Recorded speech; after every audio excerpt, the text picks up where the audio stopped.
এই যে কবরের যে আযাব, যে আমরা একটা কথা বলি, এটা আযাব বলে রুহের আযাব। কিসের আযাব? রুহ। দেহ তো আপনার নাই, ওখানে দেহ আছে? দেহ তো পচে গেছে, গলে গেছে। তাহলে আযাবটা কিসের? রুহের। বুঝাচ্ছি, আমি এই এই পড়াশোনাটা করেছি ইমাম গাজ্জালী রাহিমাহুল্লাহর বই থেকে। এত গভীর মানে লেখা, মানে ধরতে গেলেও মনে হয় যে একটা লাইন 10 বার পড়তে হচ্ছে। একটা এক্সাম্পল দিয়ে তিনি বুঝাচ্ছেন, এভাবে তিনি বলছেন এটা একটা উদাহরণ মাত্র, এটাই প্রকৃত ব্যাখ্যা না, একটা উদাহরণ মাত্র। বোঝানোর চেষ্টা করছেন তিনি এভাবে যে আমরা যখন ঘুমাই, অনেকে ভালো স্বপ্ন দেখেন না? ভালো স্বপ্ন দেখে আপনার কাছে ভালো লাগছে, খুব মজা লাগছে না?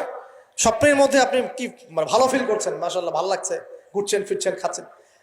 যখন কোনো খুব ভালো আপনি একটা স্বপ্ন দেখেন, আপনার কিন্তু ভালো লাগে। আপনি স্বপ্নে ঘুমন্ত অবস্থাতেই আপনি স্বপ্নে বাস্তবের ফিলিংস পাচ্ছেন, এমন হয় না? আল্লাহ পাক যদি আপনাকে স্বপ্নের মধ্যে রেখে দেন, ধরেন 1 বছর 1.5 বছর 2 বছর, তার মানে 1-2 বছর আপনি স্বপ্নের মধ্যেই বাস্তবের ভালো লাগার ফিলিংসটা পেতে থাকবেন, কিন্তু আপনি ঘুমিয়ে আছেন। বাইরে থেকে আমি আপনাকে দেখছি যে আপনি ঘুমিয়ে আছেন, আপনি ঘুমন্ত অবস্থাতেও ভালো স্বপ্ন দেখেই ভালো ফিল করছেন। তিনি বোঝাচ্ছেন, উদাহরণ দিয়ে বোঝাচ্ছেন, এটা কিন্তু ব্যাখ্যা নয়, জাস্ট একটা বুঝাচ্ছেন উদাহরণ দিয়ে। আল্লাহ পাক যখন শহীদদের রূহগুলোকে জান্নাতে রেখে দেন, জান্নাতে তারা এইভাবে রূহগুলো ঘুরতে থাকে, ফল ফলাদি খেতে থাকে, পাখির মধ্যে রূহ দিয়ে দেন, সবুজ পাখি, এই পাখি উঠতে থাকে, তারা ভালো ফিল করতে থাকে। ওই হায়াতটাকে আল্লাহ পাক তাদের কাছে বাস্তব বানিয়ে দিয়েছেন। কথা বুঝতে পারছেন? ওই হায়াতটাকে আল্লাহ পাক তাদের কাছে বাস্তব বানিয়ে দিয়েছেন। তাদের কাছে মনে হচ্ছে এটাই বাস্তব, এটাই জগৎ। আল্লাহ চাইলে করতে পারেন না? একটা ঘুমন্ত মানুষকে যদি আল্লাহ করতে পারেন, তাহলে শহীদদের ব্যাপারে করতে পারেন না? পারেন। আবার ধরেন একজন মানুষ পাপাচারী, আপনি কখনো কখনো স্বপ্ন দেখেছেন, ভয়ের স্বপ্ন, আটকে উঠছেন, শ্বাস বন্ধ হয়ে যাচ্ছে, এমন হয়নি অনেকদিন? আর হবে তো বেশি, কারণ কানে তো হেডফোন দিয়ে গান শোনেন, আর হেডফোন কানে দিয়ে ঘুমান, FM শুনতে শুনতে ঘুমান, এই এই কি করতে করতে ঘুমান। ঘুমানোর আগে তো দোয়া কালাম নাই, দোয়া কালাম মাসনুন দোয়া কালাম তো নাই, সূরা মুলক নাই, সূরা বাকারা শেষের আয়াত নাই, ইত্যাদি নাই, পবিত্রতা নাই, বিছান ছাড়েন না, লাইটস অফ করেন না। আপনার সুন্নত মাফিক তো ঘুমাচ্ছি না। ঘুমানোর কতগুলো সুন্নত জানেন? ঘুমানোরই কত সুন্নত আছে। ইস্তেঞ্জা করতে হয়, অজু করে আসতে হয়, পারলে মেসওয়াক করে নেয়, বিছান ঝাড়তে হয়, বিসমিল্লাহ বলে লাইট অফ করতে হয়, দরজায় খিল দিতে হয়, পাত্র যদি থাকে খাবার পাত্র, পানির পাত্র ঢেকে দিতে হয়, তারপরে পড়তে হয় বিছানায় গিয়ে আয়াতুল কুরসি, সূরা বাকারা শেষের 2-3টা আয়াত, সূরা ফালাক নাস ইখলাস, হাত একত্রিত করে ফু দিয়ে সারা গা মাসাহ করতে হয়। ডান কাত হয়ে আল্লাহুম্মা বিইসমিকা আমুতু আহইয়া বলে এই যে 33 বার সুবহানাল্লাহ, 33 বার আলহামদুলিল্লাহ, 34 বার আল্লাহু আকবার পড়তে পড়তে ঘুমাতে হয়। কয়জন জানে কয়জন ঘুমানোর সুন্নত? ঘুমানোর আগে এখন কানে হেডফোন, ব্লুটুথ, হাবি জাবি এইসব দিয়ে যুবকরা ঘুমাচ্ছে। প্রতিটা কাজ নবীর সুন্নত মতো করার চেষ্টা করবো, আল্লাহ পাক তৌফিক দান করুন। এই যে 9 নম্বর ওয়াদা করেন, জীবনের প্রতিটা কাজ নবীর সুন্নাহ মতো করবেন। রাজি আছেন ইনশাআল্লাহ? একদম চেহারা থেকে শুরু হবে, চুল দাড়ি পোশাক আশাক থেকে শুরু হবে। আল্লাহ পাক যত উপরে নিয়ে যাবেন, আপনি যেখানেই যান নবীর সুন্নত বাস্তবায়ন করবেন ইনশাআল্লাহ। আল্লাহ পাক তৌফিক এনায়েত করুন, বলি আমিন। মনে করেন খারাপ স্বপ্ন দেখছেন, খারাপ স্বপ্নে এখন আপনি কষ্ট পাচ্ছেন, দেখছেন যে পানিতে ডুবে যাচ্ছেন, দেখছেন যে আপনি আগুনে পড়ে যাচ্ছেন, নাউজুবিল্লাহ, দেখছেন যে আপনি হয়তো কেউ আপনার শ্বাস গলা চিপে ধরেছে ইত্যাদি, মানে আপনি কষ্ট পাচ্ছেন। বাহির থেকে কিন্তু আমি আপনার কষ্ট বুঝতে পারবো না, পারবো? আপনি ঘুমিয়ে আছেন, ঘুমিয়ে আপনি কষ্ট পাচ্ছেন।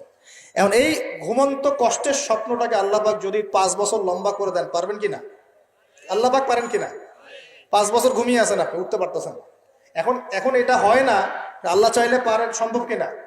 আল্লাহ পাক 309 বছর ঘুম পাড়া রাখেন নাই মানুষকে? আছে না দলিল? কোরআনে আছে না? কোন সূরায়? এই তো মাশাআল্লাহ, মাশাআল্লাহ, সূরা কাহফে আছে না? 309 বছর আল্লাহ পাক 9 জন 10 জন ছেলেকে ঘুম পাড়া রাখছেন না? রাখছেন। তো এখন মনে করেন যে আল্লাহ পাক আপনাকে ওই কষ্টের আযাবটাকে লম্বা করে দিলেন, কষ্টের ওই স্বপ্নটাকে লম্বা করে, তাহলে আপনি কিন্তু ঘুমের মধ্যেও কষ্ট ফিল করবেন। এখন কবরে যদি আল্লাহ পাক বারজাকের জীবনে সিজ্জিনে কিছু আত্মাকে রেখে আত্মাগুলোকে আযাব দেন, এবং ওইটাকেই যদি তাদের কাছে বাস্তব ফিল দিয়ে দেন, তাহলে কি তার আযাব পাবে না? অনেক ব্যাখ্যা আছে, যেগুলো নিয়ে আলাদা লেকচার দেওয়া লাগবে। এতটুকু বোঝেন যে আল্লাহ পাক ইন্নাল্লাহা আলা কুল্লি শাইইন কাদির, আল্লাহ পাক প্রতিটা বিষয় সম্পর্কে ক্ষমতাবান। আল্লাহ পাকের হাতেই সব ক্ষমতা, আল্লাহ সব করতে পারেন। যে আল্লাহ পাক আমাকে শ্বাস নেয়ার ক্ষমতা দিচ্ছেন, নিঃশ্বাস নিচ্ছি, একটা নিঃশ্বাসের দাম কি অন্য কেউ দিতে পারবে? যে আল্লাহ পাক এনভায়রনমেন্ট, বায়ুমণ্ডলের মধ্যে নাইট্রোজেন গ্যাস দিয়ে দিয়েছেন, এই গ্যাস কি কে দিয়ে, অন্য কেউ দিয়েছে? যে আল্লাহ পাক শ্বাস নেওয়ার জায়গা দিয়েছেন, আমাদের হার্ট যে পাম্প করছে, জন্মের সময় থেকে পাম্প করছে, এখন পর্যন্ত থামে নাই, একদিন 1 মিনিটের জন্য থেমে গেলেই শেষ। এটা কে চালু করে রেখেছে? যে আল্লাহ এত কিছু করতে পারেন, সেই আল্লাহর পক্ষে নবী সাল্লাল্লাহু আলাইহি ওয়াসাল্লামকে তার কাছে নিয়ে যাওয়া, এই আযাবগুলো দেখানো এমন কঠিন কিছু? এগুলো নিয়েও এখন মানুষ প্রশ্ন তোলে। ইমান কোন জায়গায় চলে গেছে চিন্তা করেন। তো এখানে নবীজি অনেকগুলো শাস্তি দেখেছেন, তার মধ্যে একই পাপের কারণে তিনটা শাস্তি দেখেছেন। কয়টা ভাই? এই সেই বিখ্যাত পাপের নামটাই হচ্ছে সুদ। কি নাম সেই পাপের? একবার দেখেছেন কিছু লোককে রক্তের নদীতে ফেলে দিয়ে মাথা ফাটিয়ে দেওয়া হচ্ছে। জিজ্ঞাসা করলেন এরা কারা? জিবরাইল আলাইহিস সালাম বলছেন এরা আপনার উম্মতের সেই সব ব্যক্তি যারা সুদখোর ছিল। রক্তের নদী কেন? কারণ রক্ত চুষে খাইতো তারা মানুষ। মাথা কেন ফাটাই দেওয়া হচ্ছে? কারণ এই মাথা দিয়ে বলেছিল ইন্নামাল বাইউ মিসলুর রিবা, ব্যবসা সুদ একই জিনিস। এই শয়তানি মাথা থেকে বেরোছে, এই কারণে মাথা ফাটিয়ে দেওয়া হচ্ছে। আর একটা শাস্তি দেখেছেন, তারা পাথর খাচ্ছে, পাথর, বড় বড় পাথর খাচ্ছে, পিছনের রাস্তা দিয়ে পাথর বের হয়ে যাচ্ছে। জিজ্ঞাসা করলেন কাদের কি কারণে শাস্তি দেওয়া হচ্ছে? জিবরাইল আলাইহিস সালাম বললেন এটাও সুদের কারণে। আরেকটা দেখলেন যে এক ব্যক্তি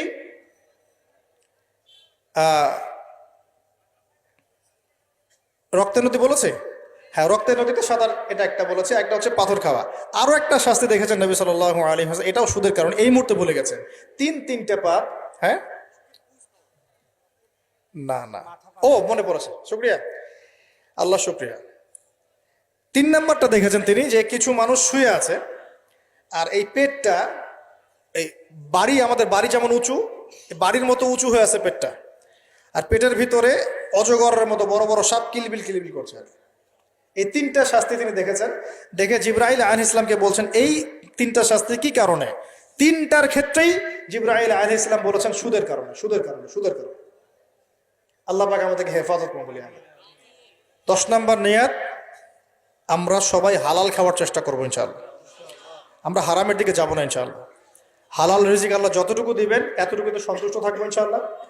এবং যদি আমি সামর্থ্যবান হই, ধনী হতে আল্লাহ পাক নিষেধ করেন নাই, ধনী হতে আল্লাহ নিষেধ করেন নাই, ব্যবসা করতে নিষেধ করেন নাই, ধন সম্পদ আল্লাহ পাক অর্জন করতেও নিষেধ করেন নাই, কিন্তু দুনিয়ার পূজা করতে আল্লাহ নিষেধ করেছে, দুনিয়ার মোহে ডুবে যেতে আল্লাহ নিষেধ করেছেন। সম্পদ ওসমান রাদিয়াল্লাহু আনহুরও ছিল, কিন্তু সেই সম্পদ তিনি তার প্রয়োজনে যতটুকু লাগতো এতটুকু ব্যয় করতেন, বাকিটা আল্লাহর রাস্তায় ব্যয় করতেন। ওসমান রাদিয়াল্লাহু আনহুর মতো ধনী হতে কোনো সমস্যা আছে? আপত্তি আছে?